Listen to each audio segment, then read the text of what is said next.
Okay, welcome back to the Investigative Journal on this May 26th, 2016 day on our calendar. I'm your host, Greg Anthony. You're listening to FirstAmendmentRadio.com. You can catch my show every evening from 6 p.m. to 7 p.m. That's on FirstAmendmentRadio.com. Or they play the show at 11 a.m. Pacific Time. And if you can't listen to either of those two shows, go to my website at arcticbeacon.com. You can get shows and articles going back over a decade talking about the Vatican-led New World Order. Now, last few days I was doing some shows on MMS, a natural cure, says Genesis 2, Church, and Mark Grennan, that it really does help a lot of different diseases, cures a lot of different diseases. So go to those shows, and you can see the fight that a lot of these natural doctors natural practitioners are up against when they start trying to help people in alternative ways. So go to that. A lot going on in the States. Of course, the whole world's now looking at our election process as a joke. And frankly, a lot of the leaders around the world are a bit nervous over the rhetoric from Donald Trump. And then, of course, you have Hillary Clinton, which will be his opponent. And the choices are there are no choices. And one of the sad things when I look at all this stuff is that so many people, millions of people, are still caught up in this Hegelian dialectic that their vote really counts. Now, whether they vote Democrat or Republican, either way, the New World Order is going to be slamming through your door very shortly. And it is my contention that they've already selected who they want in the office, and this whole thing is a big show.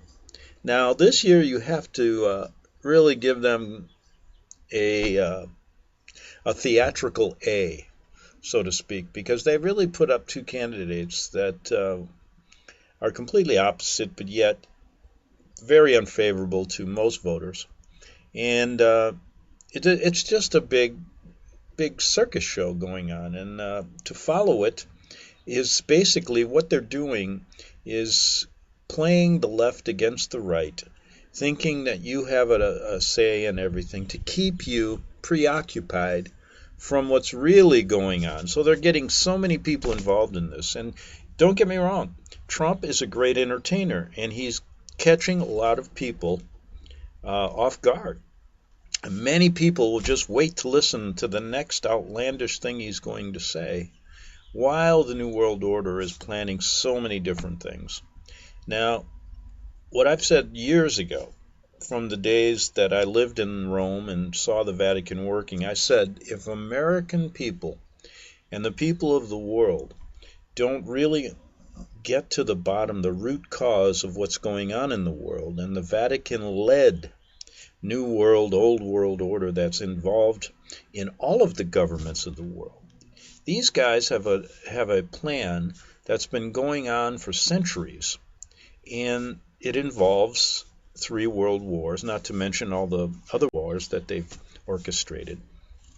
And it's also involving and taking away the civil rights of people. The orchestrated war we're involved with now is the war on terror, and the opponents are supposedly, it's gotten not only to countries but yet to religions, and the biggest two opponents here are Christianity versus Islam, Islam versus Christianity.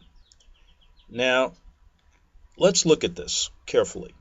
I said that in America, Christians, Bible-believing Christians, a small minority, are being persecuted.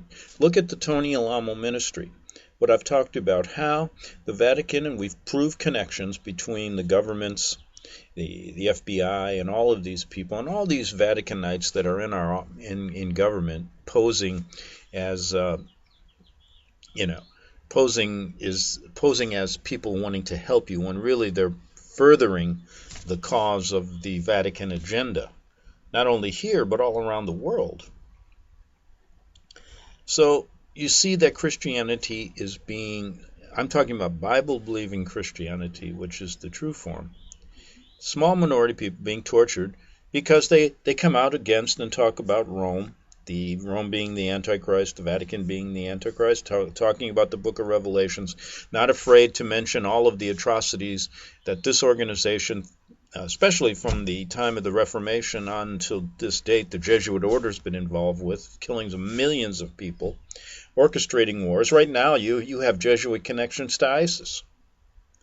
And so, as we look at this, it is my deep sadness that people have not caught on to this, because if you don't get this, you'll never, ever solve the problem. So all of the things that these candidates are talking about, whether the major issues are terrorism, they have not got to the root cause of that. And that we know comes from Rome, comes through the funding of our country creating this enemy so that there can be chaos, and the world is transposed into a more of a global situation where they have more control over everybody. Then if you go to immigration, they have not gotten to the root cause of immigration. Why, all these immigrants in Europe are pouring in, why all these immigrants in America are pouring in. And the reason is many of them are card-carrying Catholics, and they want more votes. And they want to bring in these illegal people in to take away the rights of Americans who have built a good life for themselves. So we have those major problems, these candidates playing this game. It's only a theater. It is really one of the best shows they've put on in a long time. And they got a couple, a buffoon like Trump, a billionaire, leading the way, and he's very charismatic. Many people are falling prey to this, keeping their eye on the elections when these guys are busy doing other things, preparing for something so-called the shoot-a-fall here in America. But like I said, it is my deep sadness that people have never caught on, or only a small minority of people have caught on to this Vatican connection. And once you get to the Vatican connection, you go to the Vatican and Islam. What is the connection here? Now let's just say that the Vatican and Catholicism poses Christianity. So we have Catholicism versus Christianity. But Catholicism is not Christianity. Catholicism is a pagan religion, and they're very similar to what's going on in Islam and the Quran. And then when you start realizing that there's a possibility that the Vatican had its hand in writing the Quran, because it came around 700, and you see all the tentacles between the Vatican back then and Muhammad, you start seeing that perhaps they created this to create a huge enemy, even back during those times. That was very, very important to them in their conquest of the East and the West there in the Roman Empire. So there's a number of books out on the Islamic connection to the Vatican and Catholicism. Go look at those. I've talked about it hours and hours on my show. And we'll look a little bit at it today. And I may want to play, one of the best ones was Walter Veith years ago, did this before we really started looking at ISIS and the ISIS connection to the Vatican. And that's an interesting one when you see the obelisks all over in Washington, in Rome, in London. And ISIS, that's a symbol of ISIS. Very interesting. They're telling you secretly they're behind it. And people won't catch on. They'll be too busy. Millions of Americans watching these clowns who are actors putting on this kind of charade that, who's going to win, Trump or Clinton. They've already selected it. I can't tell you who it's going to be, but they've already selected it. And when you get involved in their Hegelian dialectic, which means they pit the left against the right, and then they have their little battles, and then the synthesis comes out for the solution that they want. So they create the problems, you get involved in it, and then they create the solution. Now you see all of this turmoil. And, they're getting you ready. There's every Trump camp rally. There's always the armed police now are out in force, throwing tear gas. People are, these agitators that they pay to make it look like there's going to be violence in America again. This is just the beginning of this. And so don't try to really look at the historical things here. And usually when I start talking about the Vatican, it's so far away from people's minds. I'm not talking about a small group of people who understand this. But the majority, you have to admit, in America have no idea. And when you start talking about it, their eyes just kind of gloss over. But anyway, let's look a little bit at the Vatican and Islam. And really, the mystery, the Babylon the Great, the mother of all harlots, the abominations of the earth, that's in Revelation 17:3-5. Let's look a little bit more closely at that. And is it important? What about obelisks are revered in Rome and stoned at Mecca? Wearing a cross at Mecca would probably get you stoned too. Maybe. Wouldn't it? Now when you see the connections between, we've done many stories on obelisks and what their real significance is. It's very strange there's one sitting in Washington. But both systems, Islam and Catholicism, are masterpieces of Satan, yet diametrically opposite on the outside, for this is sure recipe for wars and conflicts. And then what happens? The two nations grow angry, and then they grow angrier. They're burning American flags, and then they incite riots regarding Americans, and they hate all Christians. And the nations keep growing angrier and angrier and angrier. Death to America, death to Islam. But where does it all come from? And if we look back in history, there is a solid connection that the Vatican created all this. No sign symbolizes Egypt and the pharaohs more than the pyramid and the obelisk. Let's just take a little look at this. An obelisk is just a four-sided pillar with a pyramid on top. There's an obelisk in the middle of St. Peter's Square in the Vatican. There is another obelisk at Mecca in Saudi Arabia. We've not mentioned that before. Of course.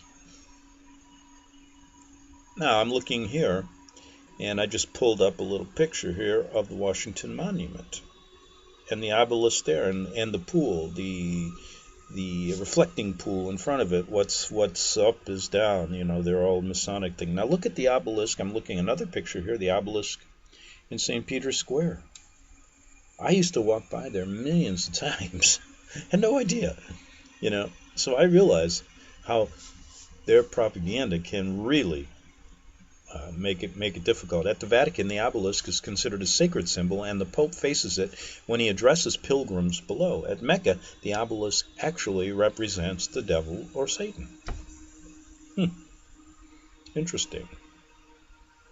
Pilgrims on Hajj actually throw stones at the obelisk, and this is supposed to represent throwing stones at the devil. On the surface, the two systems seem to be diametrically opposite, but under the surface they are tied together by their tails. Very interesting.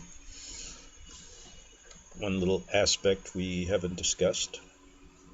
Now the Pope, he wears that crown of ball. You can see it, the hat. And then we look at the Tower of Babel. All of this connected to the Vatican symbols. Then you look at the, the crescent moon, and all the different symbols of ancient Egypt, and the Babylonian deity within the triple crown, the papal triple crown with tails, the Assyrian cherub with triple crown.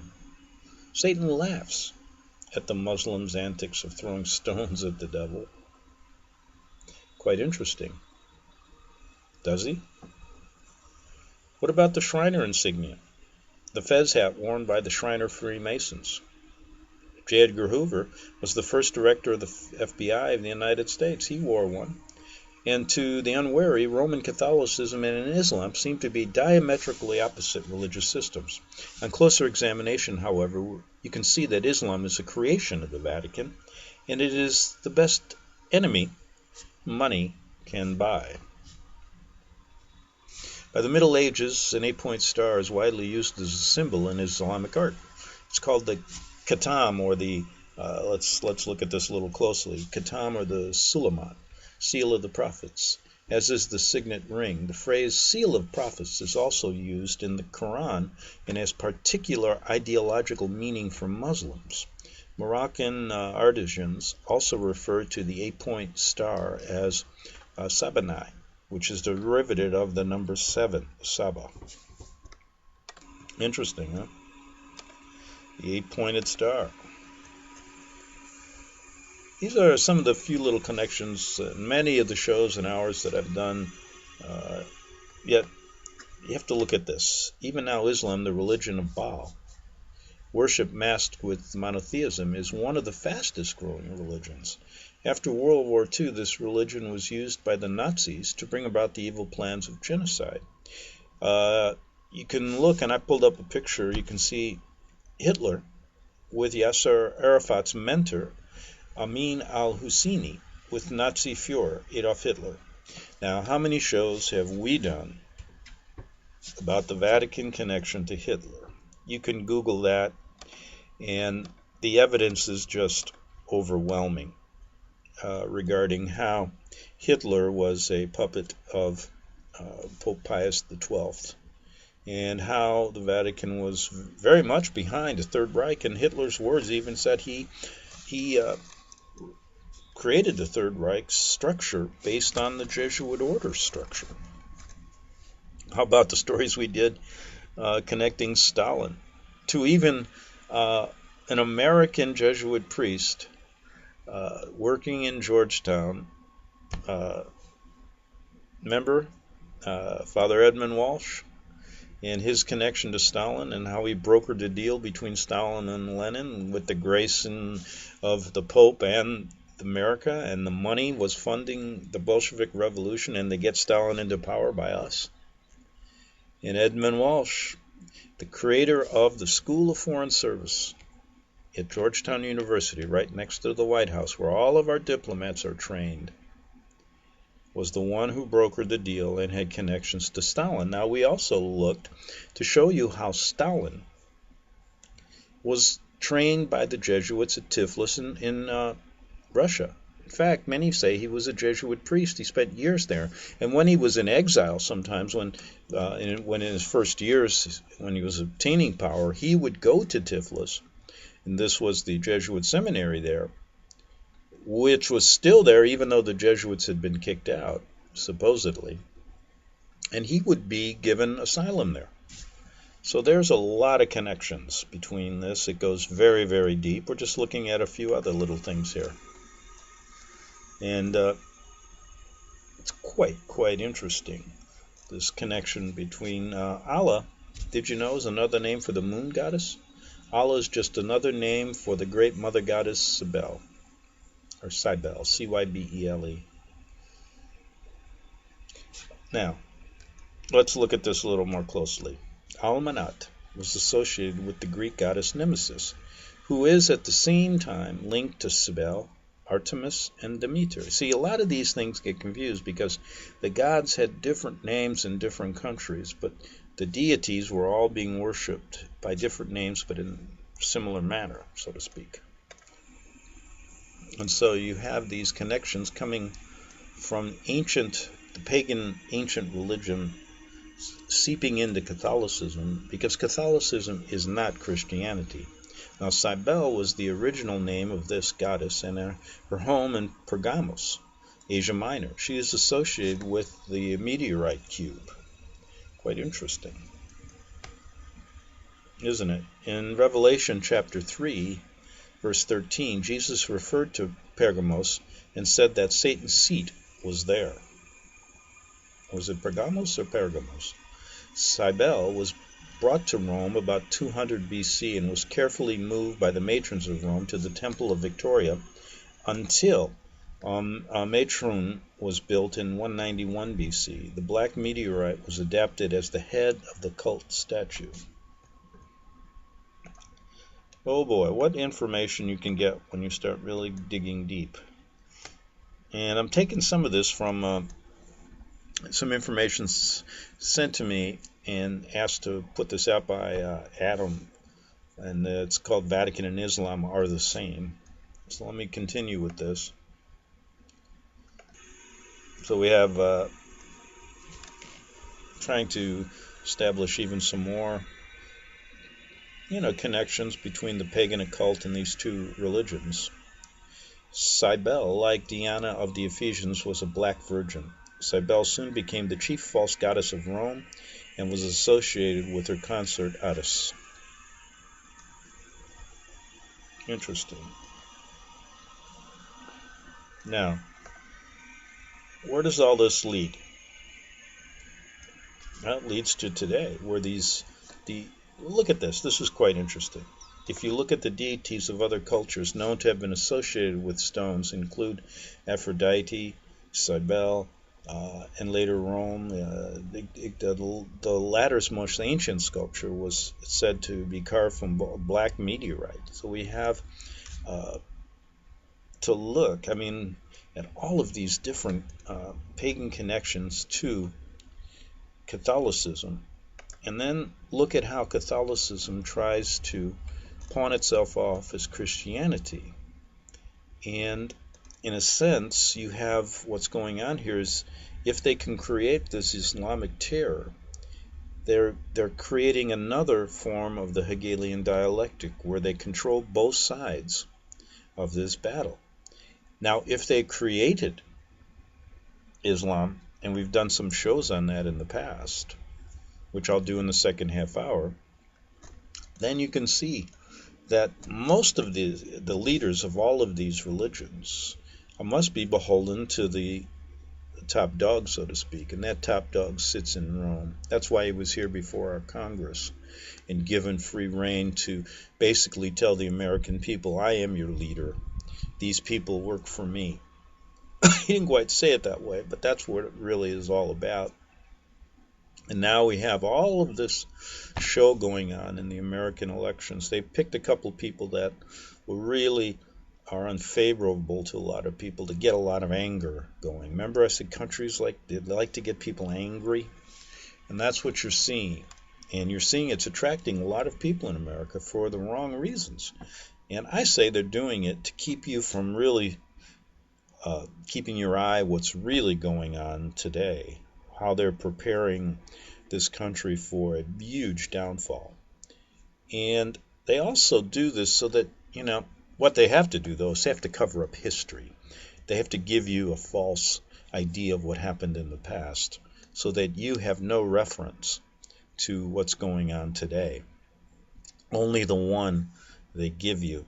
And so a few of these things I was talking about, some of these pagan connections with the obelisk and other things are very readily open for your perusal if you understand in the beginning that there could be, and I say could because in the beginning, if you're researching this, you're going to have to say, I don't think you're as convinced as I am that the Vatican is behind this.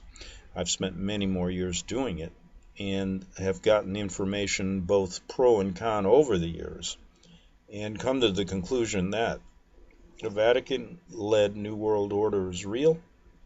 They control the outcome of what their global quest for one world order, one world government, a one world religion, and all of the things that are going on in the world now are leading to that. We'll be back in 3 minutes on the Investigative Journal.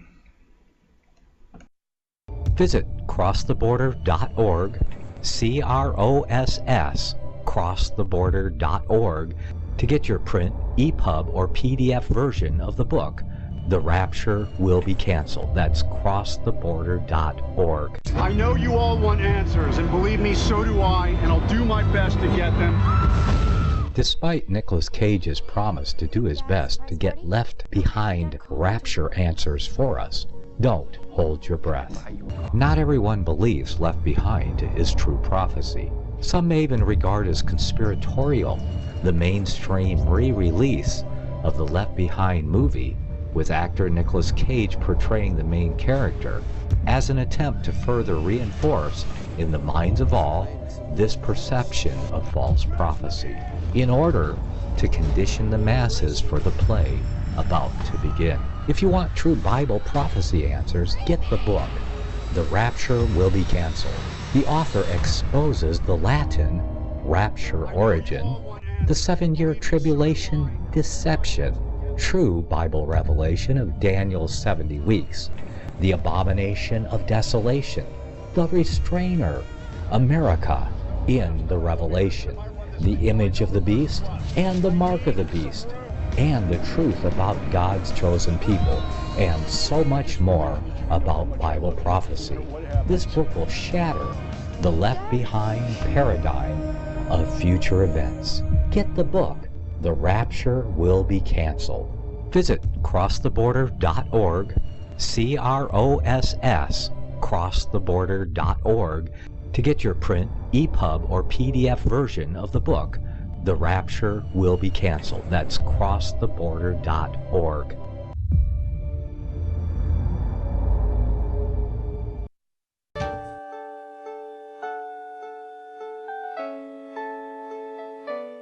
The program you are listening to is 100% sponsored by you, the listener, on this First Amendment Rights Media channel. You will notice that there are few commercials on this radio network. There's a good reason for that. Corporate advertising dollars come with strings that limit program content.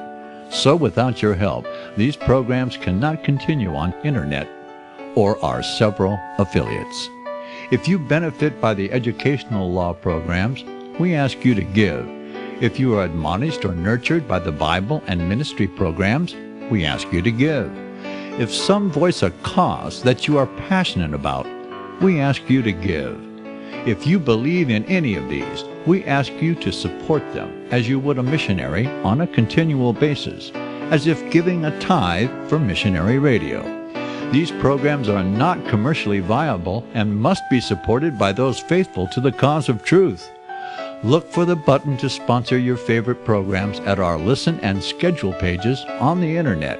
Then, when you subscribe, we will send you the last quarterly MP3 CD of that program immediately, and continue to do so with each new quarter. We will also give you unlimited archive access to all of our programs. We're asking you to give much less than a tithe, so that you may also send support directly to a particular program host, cause, and anywhere else the Spirit may lead you. Do all to the glory of our God and Creator, for His holy nation, the only kingdom that will last forever. Thank you for listening.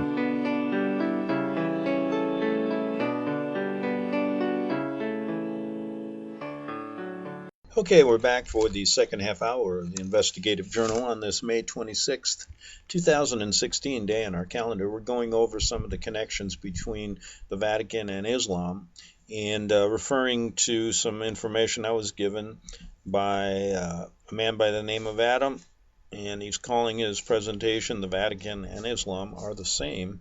There's some things on here I wasn't aware of, and that's why I'm doing it. You can go to many, I've referred to every person under the sun that had any knowledge about this subject. I mean, I've talked to them all and presented all the information, and because the first thing I said was, how in the heck could the Vatican be involved with Islam? And so, I listened to Walter Veith and talked with him. I listened to Eric Phelps. I listened to many of the tapes by Alberto Rivera, and then documents that I tried to uncover showing a lot of these pagan connections and the connections. Then I started to think myself about, let's look at the two religions and see the similarity, the beads, and then look at how the Islamic women dress. They kind of dress like Catholic nuns. And then you'll see some of the same, they do pilgrimages, same thing they do to, Medjugorje and all these, Fatima and all these things. There's a lot of similarities, but there's a lot of differences here. And so if they did create this religion, you see what they did, I think, is they created Catholicism to, and then they wanted to hijack Bible-believing Christians. So they created this pagan religion, Catholicism, and kind of wanted to hijack Christianity. So now if you say you're Catholic, everybody, that counts to be a Christian. You're not a Christian if you're a Catholic because you're worshiping pagan gods. And so what they did then back, I think, in the 700s is they had to figure out a way to create an enemy, so they created Muhammad. And you'll see the connections of Muhammad to the Vatican. And then they created a book called Quran. And when you start reading the Quran, there's a lot of similarities to Catholicism. And then it was the greatest weapon they could use. Now and now it's coming back to us in the year 2000, where everybody's talking about radical Islam. And except for your president, Obama, who won't even mention the word. So you got the Hegelian dialectic even working there. He's bringing in a lot of these terrorists. And that's what they want, the chaos. And, that little scenario I gave you in a short period of time is backed up by a lot of facts and a lot of things. Just look at your statues in Washington. You got an obelisk sitting there saying it's freedom. Do you know what that is? And then you go to the Vatican and you got an obelisk there. You know that Catholicism can't be Christianity, the pure Bible-believing Christians. They're worshiping something else. And so all of this stuff going on, you got to get a basis for that to figure out what these local actors here in America are doing, with our political system and how they are beholden to that Pope in Rome. And nothing was more evident than last year when he came here. I mean, he took over Congress. He went to the UN. Now, other popes have gone to the UN, but this was really the first time all the leaders of the world were summoned there, not just the ambassadors. So if you think something, and so even if you look back in ancient times when Islam was fighting the Knights Templars and all that, the same thing's going on today. We got this huge terrorist thing. And I think they're orchestrating most of it. They got to pay these people. Where's the money coming from? They create all of these terrorist acts. They created Al-Qaeda, Boko Haram, one after the other, and all these numbers of Islamic terrorist groups forming now to create this kind of this enemy. And that's when, and Christianity supposedly and the Vatican are fighting them when the Vatican has created them. And again, get it in your head that Catholicism is not Christianity. I grew up in Catholicism, and I look back at all of the worshiping I did, all of the things, from the Mass to the host to communion to First Communion, confirmation, the Stations of the Cross, you name it, the cellist. I mean, I was an epistle reader when I was a kid. I think there was even a time I ran home when I was 9 years old and told my mother, I want to be a priest. Boy, the brainwashing goes deep. And once you get out of it, you start looking back and you go, this is paganism. That's nothing more than paganism.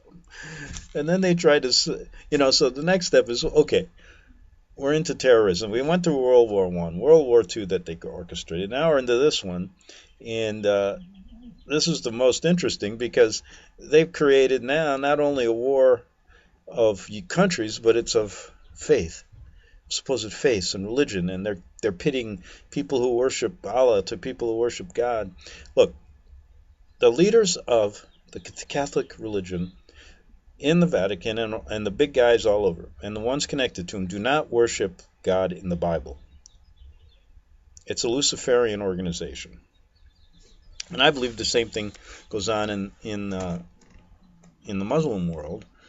And my question to both a card-carrying Catholic and a card-carrying Muslim, you have a responsibility to find out what your leadership is all about. Now, I know people in Islam have a harder time because if they talk up, they're going to get their heads cut off. So they got that place really locked down. But anyway, that's the responsibility. Know what your country is about, the leaders of your country, what it's really about, and what you grow up in a religion, find out what that's really about. And then when you got spare time, find out what Mormonism is about. And go on to these others, and you're going to see a lot of connections to paganism. So let's get back. Now we're talking about Cybele, these pagan gods. It was later called Allah in Arabia, way back. And the worship of the cube or the black stone continued on through history. And a black stone once venerated at the temple of Aphrodite near Pathos and Cyrus, the black stone worshipped in Mecca, is without a doubt a trace of pre-Islamic moon goddess worship that was very dominant in that area. So we have them worshiping a god, the goddesses, and the Vatican worshiping. Now this is interesting. Kaaba Allah, or cube god, represents Saturn in its color black. Shoin is Rempha, who is Moloch, who is in turn Saturn, who is Satan. So they're worshiping, the higher levels there are worshiping Satan, just as the higher levels of the Vatican are worshiping Satan, and all of the followers think either they're worshiping God in the Bible or Allah of the Quran. Similarity? Maybe. So then, as we move on, we see that there's more here. Sin is also Ishtar. You see, Sin, this is a goddess, a god that was, Sin, is, you can see the crescent moon, when you see pictures of this, is also Ishtar, also known as the Semiramis, mother of Tammuz, also known as Isis. Echo, here we are. Here's Isis, right down to the obelisks. Where are the obelisks? Again, we have to remind you, Mecca has one, you got one in Rome in the Vatican Square, you got one in Washington, D.C., London, and there's many more all over the place. And they're all worshiping. Now, see, they get you confused. All these names, Ishtar, Semiramis, Tammuz, but it all boils down. Like I said, in these different countries, pagan countries, they all use different names, but they're all worshiping the same kind of gods and goddesses. And it's all boiled down into now the same thing going on. I believe in the higher levels of the Muslim world, just as there is in the Catholic world. So you Muslims that think I'm an anti-Muslim, I'm criticizing Catholics who are masquerading as Christians, and it's equal here. I'm not trying to hold one against the other. I'm just looking at it from a point of view of understanding what your religion is all about. So we have boils down to ISIS again. And boy, wasn't it interesting, the story we went into with ISIS and who ISIS really is, and why those obelisks are in those places. Go back to some of my shows to get that. That'll knock your socks off. Then we look at some of these ancient temples. Now here's what in the surah Muhammad says. When you encounter the unbelievers on the battlefield, strike off their heads until you have crushed them completely. Then bind the surviving prisoners tightly.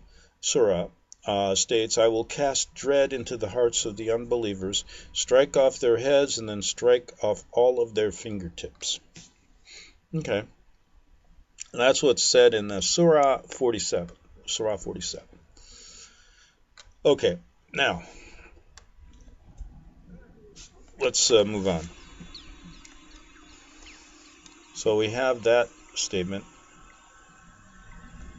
Now, since the days of Muhammad, Islam has been the sword of the Vatican and a cult of death and intolerance for many other people. Now, put it this way. The Vatican is a cult of death in the Western world. Look at what we've shown you in the genocides where they're killing Christians and Jews and the whole works, and how they're behind all that. So we got the Vatican as a cult of death, and we got Islam, who's responsible. The same thing as the sword of the Vatican. And is it that they created them? Could be. I mean, this thing gets so deep that what is this crescent moon anyway? I always look at that crescent moon. Also represents Diana of the Ephesians. The crescent moon also represents the filthy fertility cult of the mother goddess who is called Allah, Serke, Venus, Artemis, Aphrodite, Medusa. You get so confused in all these names, but don't.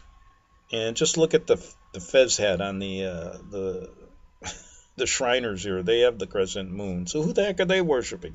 How about the shows we did connecting the Shriners? They also worship Allah. All right, here we go. I guess Is Trump going to kick them out too? But anyway, here we go. So many things to figure out here, but don't get too confused because it's really not that difficult. And actually, it's kind of, it's very interesting. You want to know who your enemy is, right? And I'm just looking at a few more of these crescent moons, and all these Islamic flags are interesting. They even got one with stripes like ours.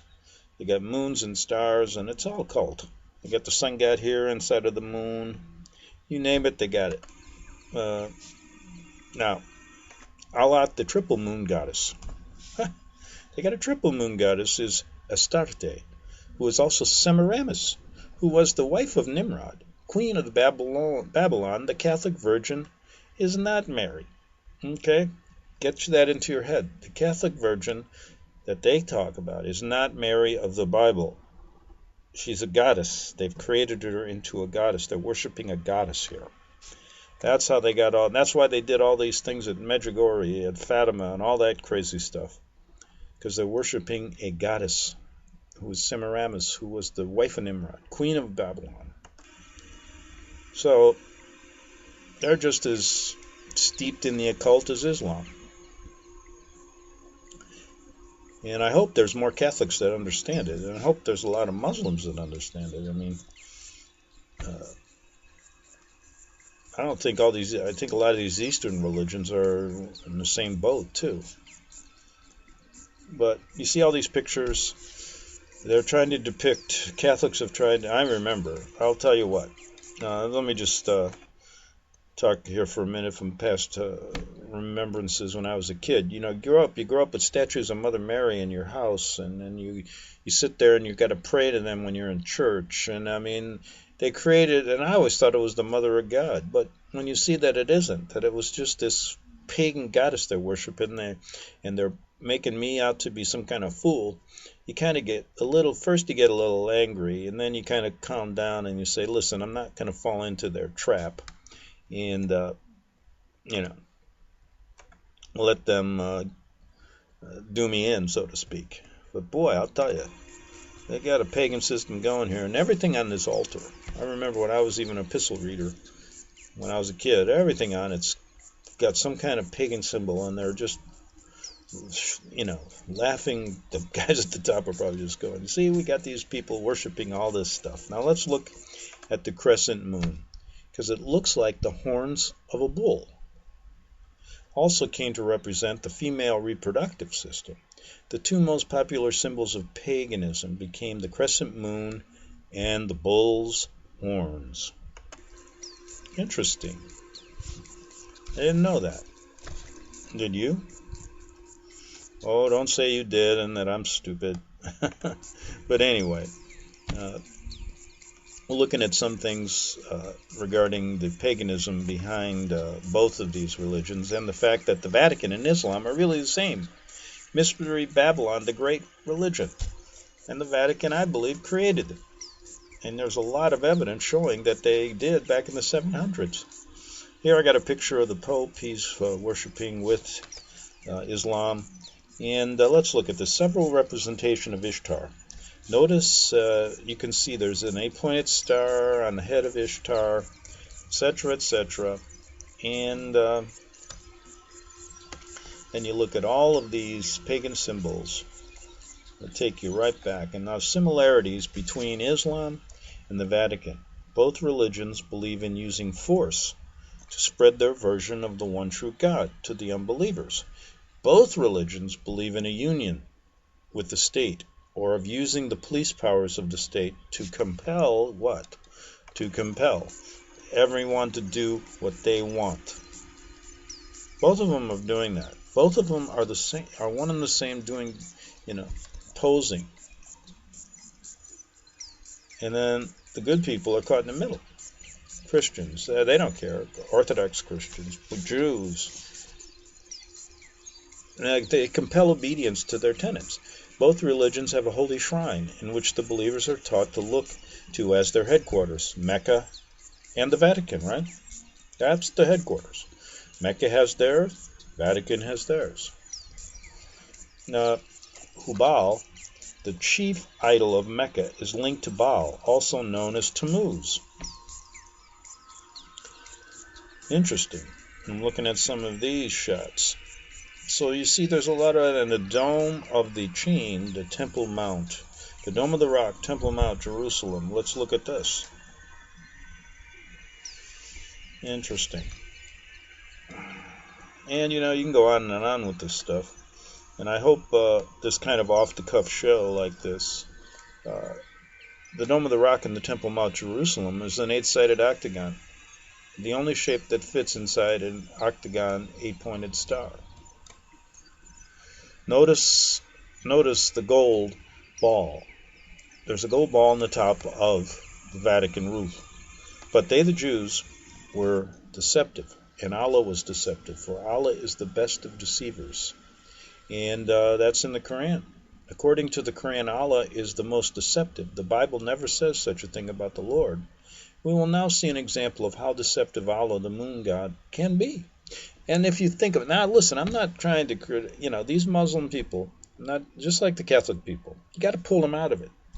And when you start realizing, and I've talked to a few Muslims who believe, what we say, that the Vatican created them. If you look at the facts, back in the 7th century, you're going to see some unbelievable things.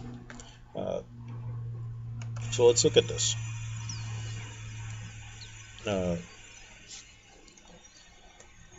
There's so many characteristics here between what's on the Pope's head, his hat, and all of the Babylonian gods, what they show in some of these statues, the star, the sun god, worshiping sun gods, etc., etc. And it's just amazing when you really start looking at it all. So, you can go to the Arab world, you go to the Western world, and you can find all these pagan symbols. You can even go to basically go to Washington, and you can see all the pagan symbols right in the city of Washington, even in the way the streets are laid out. A lot of the statues, all the little symbols they have all over the place. And I always once wanted to do a tour company that would go through Washington showing you what these things really mean. Okay, I have about 6 minutes left, your 5 minutes. Let's, for the heck of it, let's look at a little bit of what Alberto Rivera, that ex-Jesuit priest who had inside information regarding how the Vatican created Islam. For a few minutes here, you can go back to many of my other shows that's covered this, but let's see what he had to say again, just to refresh our memories. What I'm going to tell you is what I learned in secret briefings in the Vatican when I was a Jesuit priest under oath and induction.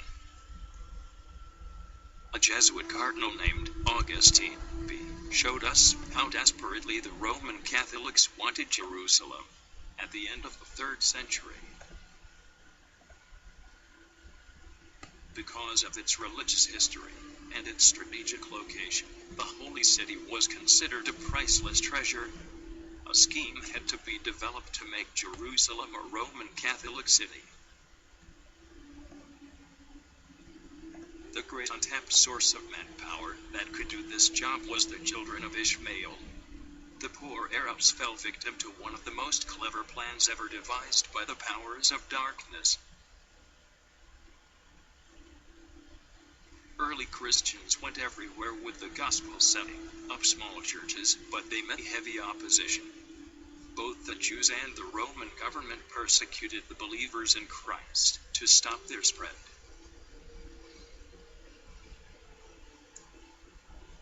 But the Jews rebelled against Rome, and in 70 AD, Roman armies under General Titus smashed Jerusalem and destroyed the great Jewish temple, which was the heart of Jewish worship, in fulfillment of our Lord's prophecy in Matthew 24:2.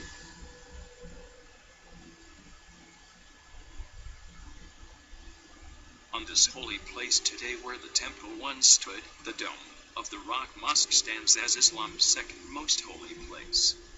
Sweeping changes were in the wind.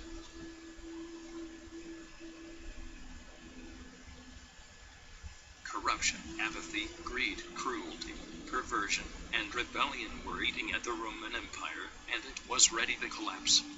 the persecution against Christians was useless, as they continued to lay down their lives for the gospel of Christ. The only way Satan could stop this thrust was to create a counterfeit Christian religion, to destroy the work of God. The solution was in Rome. Their religion had come from ancient Babylon, and all it needed was a facelift. This didn't happen overnight, but began in the writings of the early church fathers.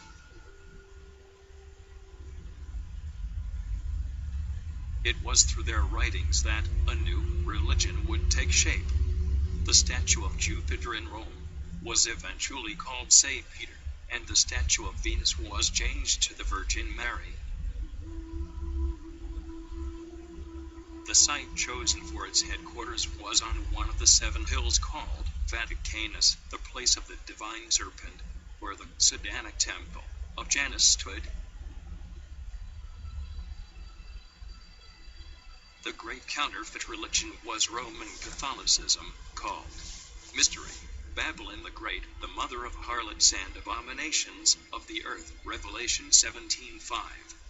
She was raised up to block the gospel, slaughter the believers in Christ, establish religions, create wars, and make the nations drunk with the wine of her fornication, as we will see.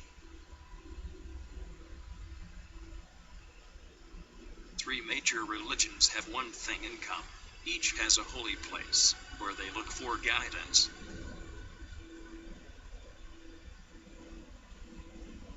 Roman Catholicism looks to the Vatican as the holy city.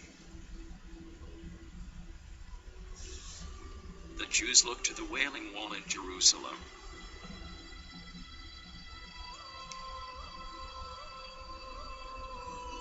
And the Muslims look to Mecca as their holy city.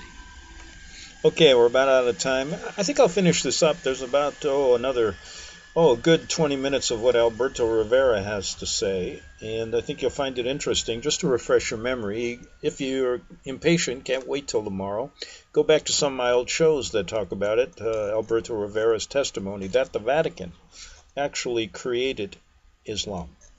Back tomorrow on the Investigative Journal.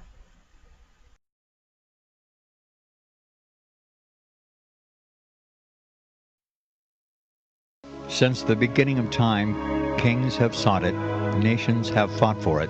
It has been traded, it has been borrowed, it has been purchased, it has been stolen. There's a reason for it. To secure the blessings of liberty to ourselves and to our posterity. Invest with the security of gold and silver. Call Discount Gold and Silver Trading at 1-800-375-4188 or visit discountgoldandsilvertrading.net. Listen to Financial Survival with your host Melody Cedarstrom right here on FirstAmendmentRadio.com at 4 p.m. Eastern or 1 p.m. Pacific Time. Visit discountgoldandsilvertrading.net or call Discount Gold and Silver Trading at 1-800-375-4188. Toll free 1-800-375-4188.